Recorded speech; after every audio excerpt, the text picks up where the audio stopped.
नमस्कार, मी ॲडव्होकेट रवी शिंदे.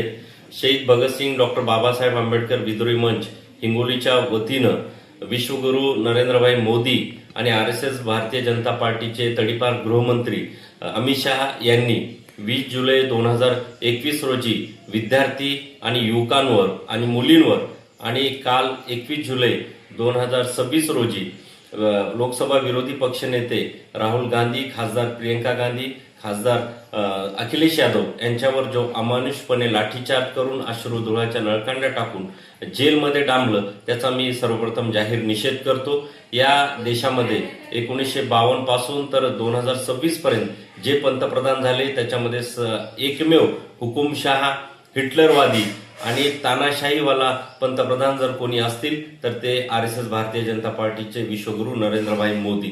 आणि RSS भारतीय जनता पार्टीचे जे सरसंघचालक होते मोहन भागवतच्या पुरी गोलवलकर गुरुजी यांनी बंच ऑफ थॉट मध्ये लिहून ठेवलेलं आहे की त्यांचे आदर्श जे आहेत ते हिटलर आणि मुसोलिनी आहेत. म्हणूनच त्यांनी या देशामध्ये आता हिटलरशाही चालू केलेली आहे. 20 जुलै 2026 रोजी विद्यार्थी देशाचे शिक्षण मंत्री धर्मेंद्र प्रधान यांचा राजीनाम्यासाठी 1 लाख विद्यार्थ्यांनी ज्यावेळेस मोर्चा काढला, त्या मोर्चाला संबोधित न करता इथल्या हिटलरशाही सरकारनं त्यांच्यावर अमानुषपणे लाठीचार्ज केला, त्यांच्यावर अश्रुधुराच्या नळकांड्या टाकून त्यांना जखमी केलं. आणि त्यानंतर ज्यावेळेस राहुल गांधी आणि त्यांच्या सर्व इंडिया आघाडीच्या खासदारांनी पंतप्रधानांच्या कार्यालयासमोर राजीनाम्याच्या मागणीसाठी आंदोलन केलं, त्यांच्यावर सुद्धा लाठीचार्ज करून एका लोकशाही देशाच्या विरोधी पक्ष नेत्याला फरफटत नेऊन जेलमध्ये डांबलं. हे खरंच म्हणजे हिटलरशाही आली याचं हे प्रतीक आहे.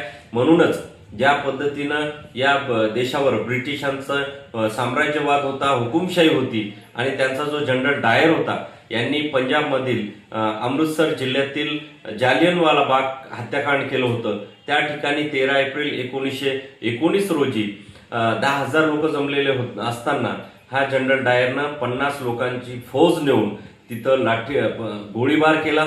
1650 त्या ठिकाणी फायरिंग केल्या, 1000 लोकांना त्या ठिकाणी मारलं आणि जवळपास 5,000च्या वर लोक त्या ठिकाणी जखमी झाले. याच्यामध्ये 48 हे लहान मुलं ज्यांचं वय 5 ते 10 वर्ष होतं त्यांना सुद्धा त्या ठिकाणी मारलं गेलं.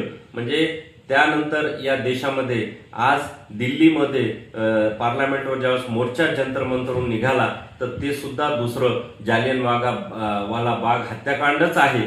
म्हणून मी या ठिकाणी त्याचा निषेध करतो. आणि आता जालियनवाला बाग हत्याकांड करणारे जर जनरल डायर कोणी या आधुनिक भारतामध्ये असतील तर ते विश्वगुरू नरेंद्रभाई मोदी आहे. म्हणून हिंगोली जिल्ह्याच्या वतीनं आमचे शहीद भगतसिंग डॉक्टर बाबासाहेब आंबेडकर विद्रोही मंचच्या वतीनं आम्ही या ठिकाणी असं ठरवलेलं आहे की विश्वगुरू नरेंद्रभाई मोदी यांना जनरल डायर ही पदवी बहाल करायची आहे आणि सोबत हिटलर आणि मुसोलिनीचा फोटो त्यांना द्यायचा आहे. आणि या ठिकाणी आम्ही असं आव्हान करतोय नरेंद्रभाई मोदी यांना की 15 ऑगस्ट 2026 ला भारतीय स्वातंत्र्य दिनाच्या दिवशी आपण हिंगोलीमध्ये यावं आणि जनरल डायर ही पदवी आपल्याला बहाल करण्यात येत आहे आणि हिटलर आणि मुसोलिनीचा आपल्याला फोटो सन्मान चिन्ह देण्यात येत आहे ते आपण स्वीकारावं. आणि हिंगोली जिल्ह्यातील जे RSS भारतीय जनता पार्टीचे आमदार आहेत, जे कार्यकर्ते आहेत, त्यांना आम्ही या ठिकाणी आवाहन करतो की आमचा निरोप जो आहे तर तो